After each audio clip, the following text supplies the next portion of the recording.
اللہ تعالیٰ کی شان کریمی دیکھیے کہ حکم دیا کہ جو بندہ فوت ہونے والا ہو، جو اس کے پاس موجود ہیں اس کو کلمے کی تلقین کریں۔ لکن موتا، تم اپنے مرنے والوں کو کلمے کی تلقین کرو۔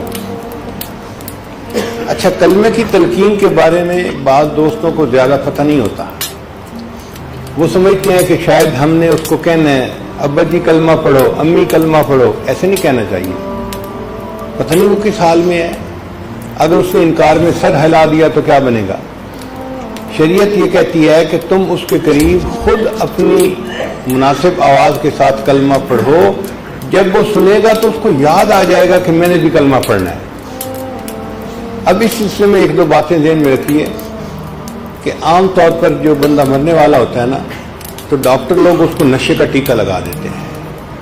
اگر آپ کبھی ایسی صورتحال میں ہیں کہ کوئی بندہ فوت ہو رہا ہے تو ڈاکٹروں کو منع کر دیں کہ ڈاکٹر صاحب جو مرضی کریں، آپ ہمارے مریض کو نشے کا ٹیکہ نہیں لگا سکتے۔ وہ نشے کا ٹیکہ اس لیے لگاتے ہیں جی کہ اس کو موت کی تکلیف نہ ہو اور روح آرام سے نکل جائے۔ بھئی یہ کوئی کافر کی موت تو نہیں ہے، یہ تو مومن کی موت ہے۔ اگر اس کو تکلیف بھی ہوئی تو یہ سکرات موت بھی اس کے لیے بخشش کا ذریعہ بن جائیں گے۔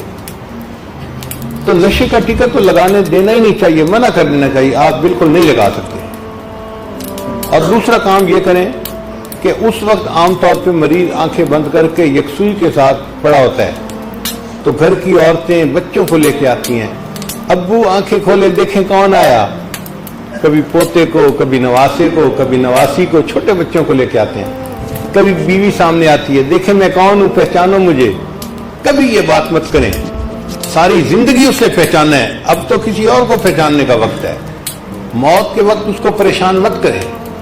جب دیکھیں کہ اس نے آنکھیں بند کر لی اور یکسو ہو رہا ہے اور آخری وقت ہے، کبھی کسی کو سامنے نہ لائیں کہ جی پہچانو کون آیا ہے، کیا ضرورت ہے پہچاننے کی۔ اس وقت تو وہ اللہ کی طرف دھیان کر کے جانا چاہتا ہے تو یکسوئی کے ساتھ مرنے دیں۔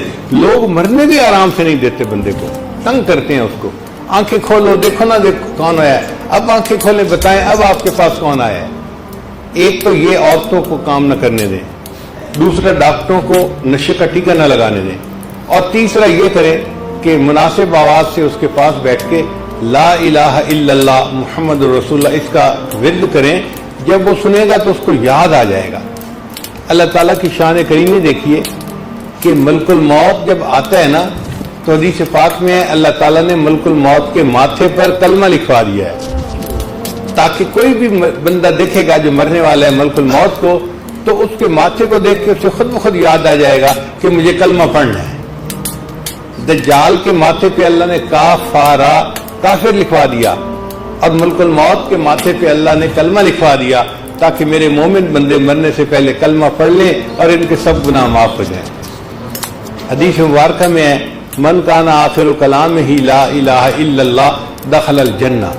جو بندہ فوت ہونے لگا اور اس کا آخری کلام لا الہ الا اللہ تھا، وہ بندہ سیدھا جنت میں داخل کر دیا جائے گا۔